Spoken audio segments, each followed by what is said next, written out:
This week on the show. The little island with a big problem.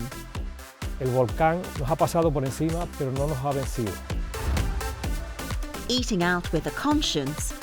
Today, worldwide, there are only 340 restaurants to be recognized with a green star. All of them have a really different approach to the topic. And sun, sea, sand and polystyrene on the beaches of Hong Kong. Never seen so much styrofoam in my entire life.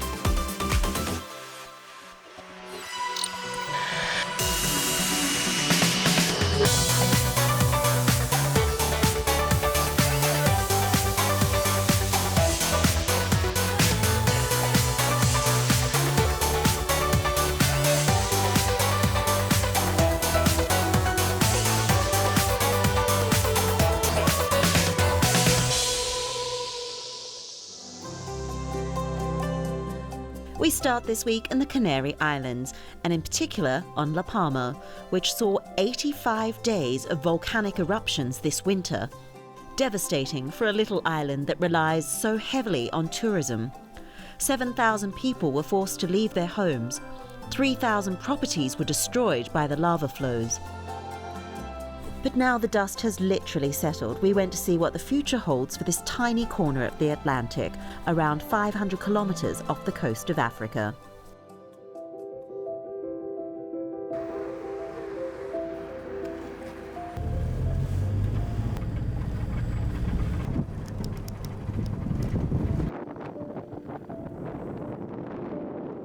We're in the path going right to the crater of the eruption. And before the eruption, this path was open to the people. You could communicate with the other side of the volcano, and the volcano just grew up here and covered everything with pyroclastic material. Probably in the next months should be a path to walk around the volcano, to walk around the crater. Right now we have a lot of gases, and these gases, some of them are toxic. After the eruption, the volcano leaves behind the new environment. It seems like we're in another planet. La Palma Island is famous for the path through the volcanoes, no? that all the people want to do. So this eruption should be added to this path, so you can have a global view of the historical activity on the island. It should be positive for the people, because once the destruction has finished, should be visited, so they can understand how the islands are generated, what's the origin of the islands. Este mirador es el mirador emblemático de la isla de La Palma, y desde luego es el mirador más impresionante que tiene las Islas Canarias. Cada media hora el paisaje es diferente. A mí particularmente el volcán solo me ha traído una alegría, y es que ahora las gentes de Europa saben dónde se encuentra la isla de La Palma. Pero no creo que haya traído otro beneficio, al menos de momento. El volcán produjo sufrimiento a todos los palmeros, a la totalidad, a unos más que a otros, pero produjo sufrimiento. Yo, a la mayoría de las personas que han perdido sus casas y sus propiedades, venían aquí para ver cómo el volcán se llevaba a sus casas. Estar en contacto con esa gente a mí me arruinaba emocionalmente. A futuro, pues no sé si a los que se queden aquí les proporcionará alguna alegría.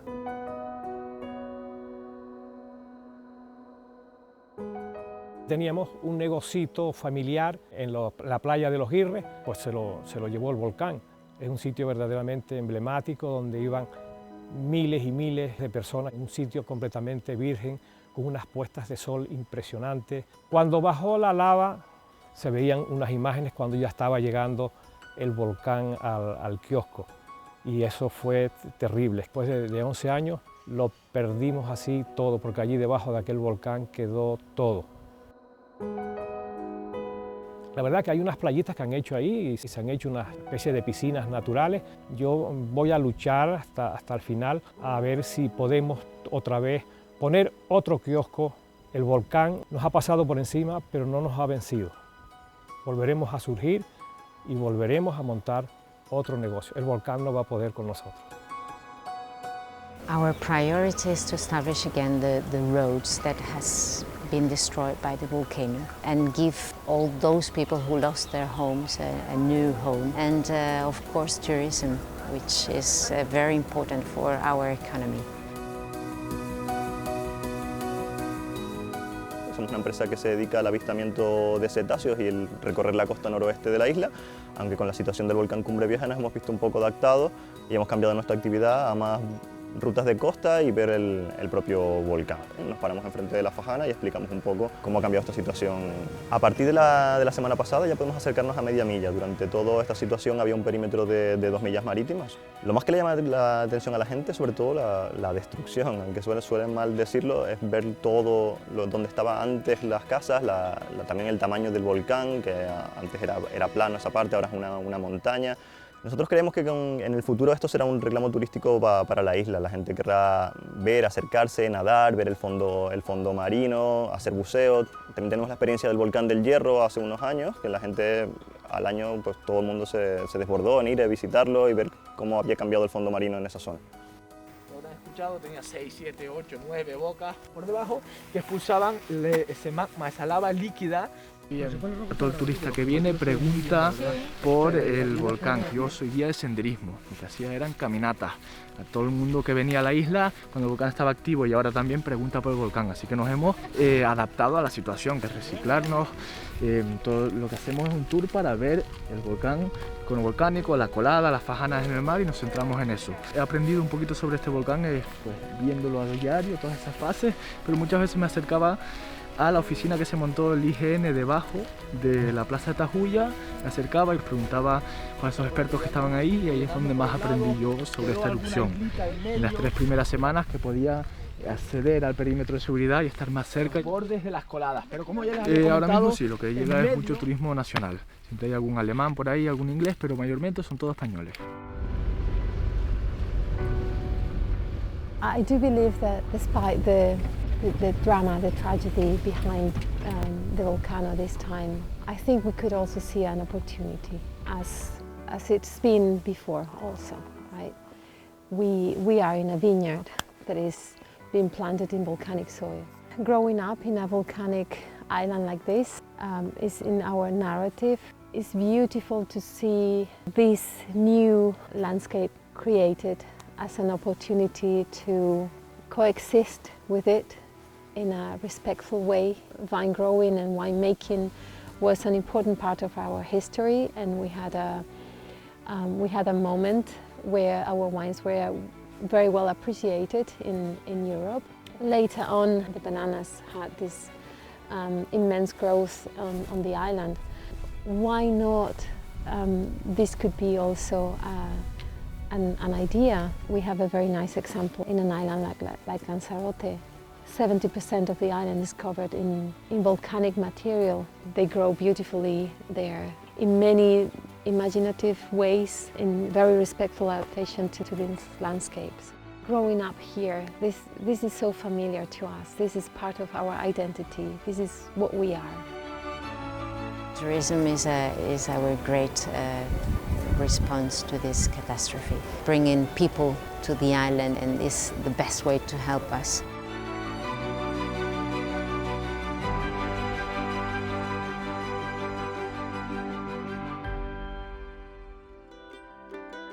Best of luck for La Palma as it continues to rebuild. Right, if you're planning to visit the Canary Islands in the near future, here are the things we think you should look out for.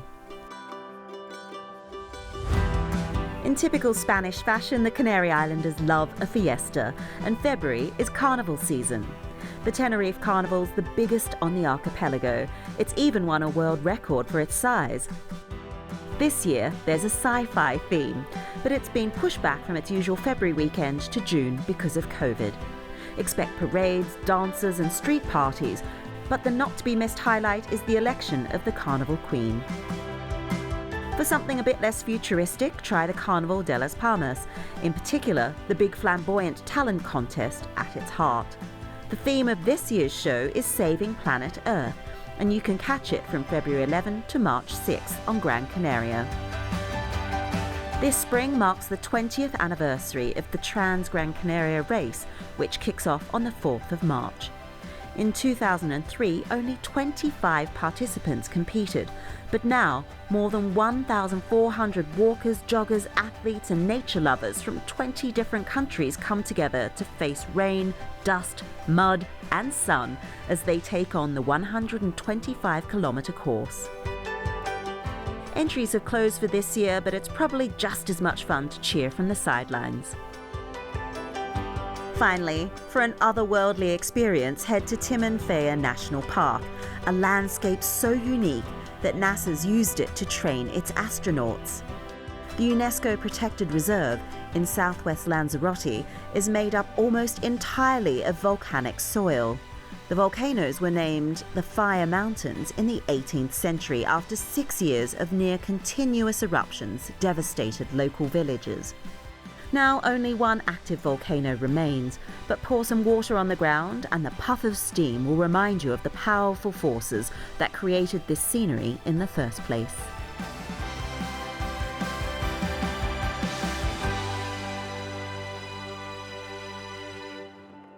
Still to come on this week's travel show. A big, full tummy with the tiny carbon footprint, our guide to eating out more sustainably. Gonna put on some gloves. And I hit the beaches of Hong Kong with a pair of gloves and a roll of bin bags. So don't go away.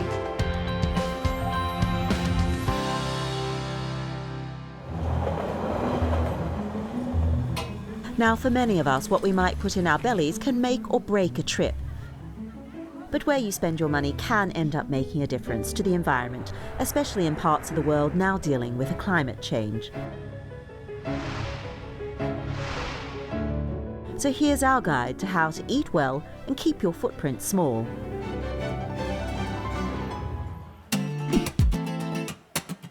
You'll have heard of the Michelin Guide, which grants a star rating to some of the world's finest food, but you might not know it's now introduced a green version.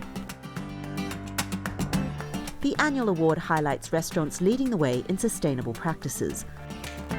The Michelin Green Star has been launched for the first time in France in 2020.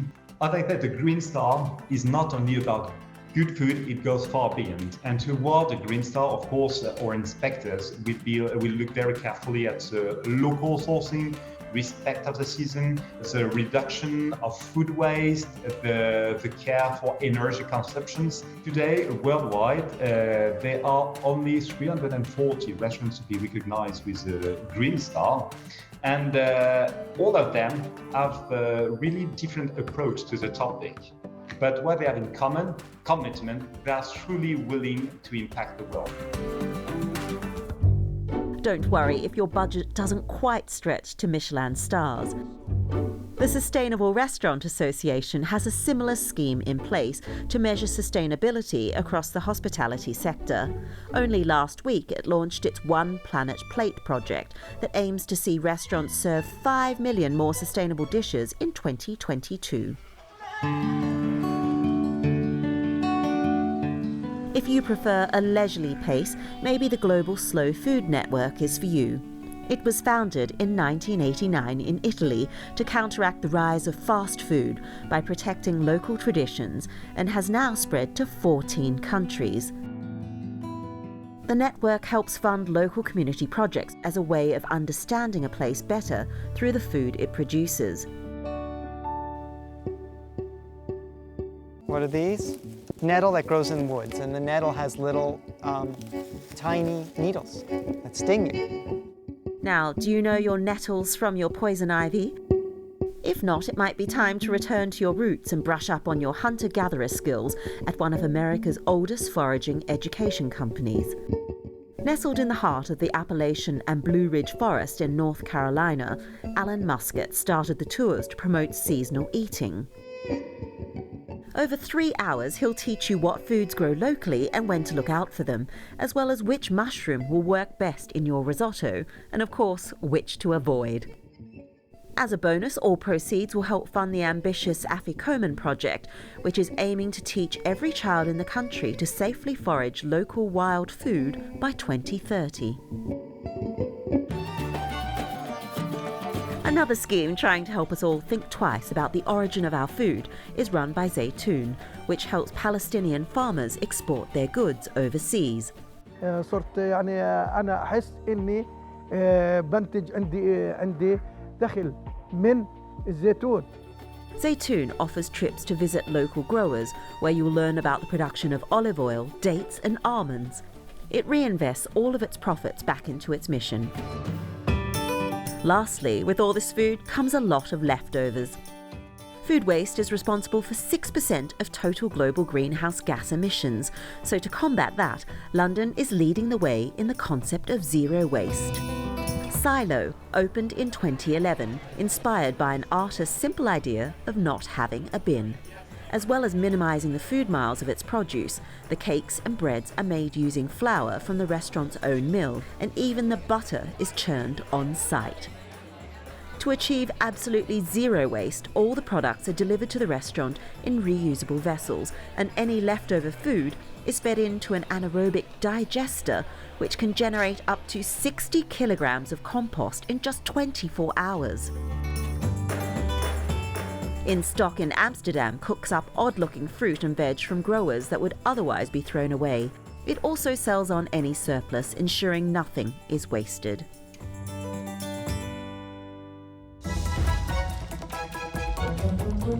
Hong Kong, it's one of the world's most densely populated cities. For social distancing, it's not ideal, but for those who feel worried, there are options. I'm only half an hour bus ride out of the city centre, and it's beautiful. This place is called Dragon's Back, and it's got its name from the hills I'm climbing on. It's a 20-minute walk uphill. Fairly heavy going, but once you get to the top, the view is stunning.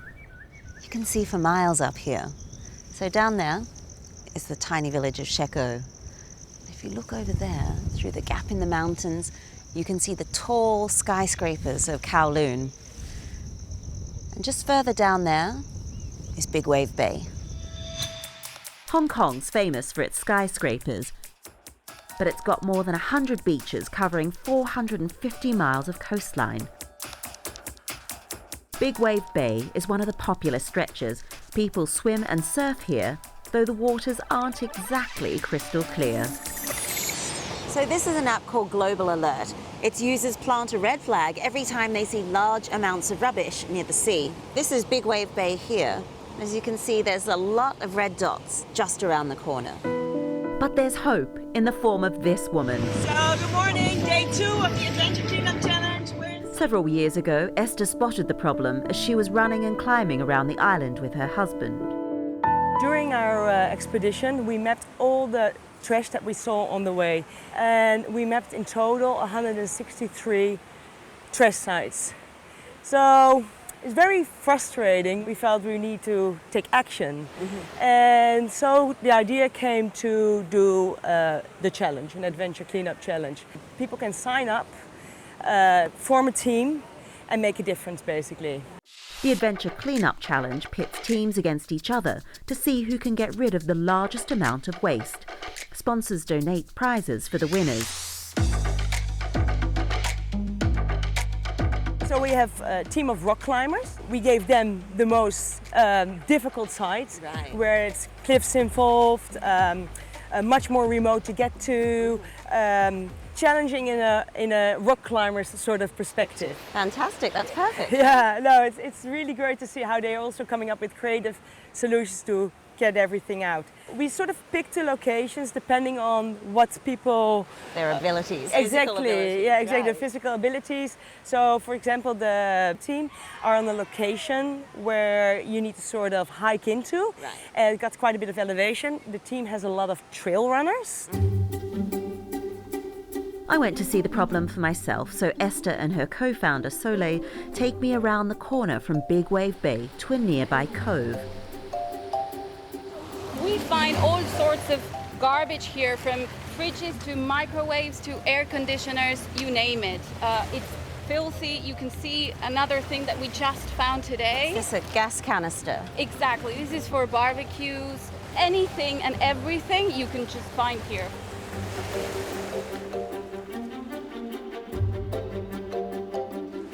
there's so much styrofoam. It's actually springy under your foot. Exactly, yes, and actually styrofoam is our worst nightmare because it's not only the styrofoam that you can see on the surface, but if you start digging, it's so deep into the rock. Oh wow. And the more you dig, the smaller the styrofoam becomes, which is obviously harder to collect. And it's also more dangerous because these little pieces, when they get to the sea, they get into wildlife, the fish can eat it or even contaminate the water. Since the challenge began, a total of more than 5,000 bin bags have been taken away, along with 5 tons of bulky waste. Today's competitors, Pachamama, a Spanish-speaking team, is busy on Lapsat 1, which translates as rubbish beach. Gonna put on some gloves. So much oil, plastic. Look at all the oil on this. Never seen so much styrofoam in my entire life. We can do the difference. Do you remember how many hours you spent on social media on your phone? Do you remember? Yeah. A lot of hours. Do you remember what you see? What you saw? No, but you will remember this day all of your life. Gosh, picking up the rubbish was the easy part. This is hard work getting all this out. Yeah, uphill to take the bags is a really difficult job, and I think this is what is making more challenging to work in this beach.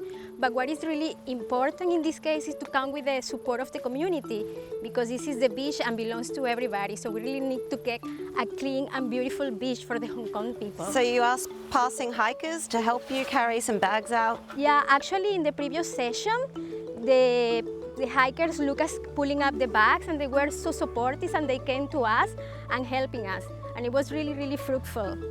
In the end, the team from Pachamama removed 113 bags.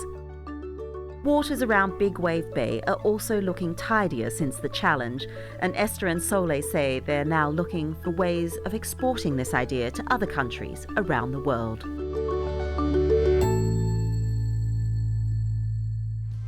Well, that's it for this week. Coming up next week. Snow cannons and why some claim they're bad news for the environment. We think that if we adapt us, we will be able to ski for a long time. And for us, the solution is not too big to do more and more snow. But until then, you can see what we're doing on the road by following us on social media. We're on all the main accounts. Just search BBC Travel Show. And feel free to tag us on anything that you see while you're on your travels too. But until next time, from all of us here in Hong Kong, it's goodbye.